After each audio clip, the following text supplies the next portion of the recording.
Well, first of all, thank you very much for this honor. Thank you, USTM, Mr. Hawk, and all our special guests present here.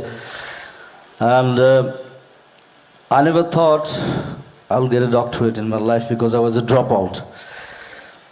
From BSc, Bibura College, I was studying there. I didn't complete because my ambition was different, my dream was different. So I left my college.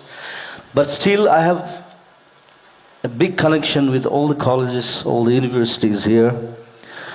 And many of my friends, they're working for the colleges, for the universities. And anyway, it's good to have a doctorate degree without having a graduation. And Louis also like that. He just told me that. He even didn't go to college also. At least I went to college to see what is. But he left in, I think, 10th, right? Okay. Actually, we are dream chasers. So we chased our dream, our ambition, and whatever I am now, that's because of the people like you.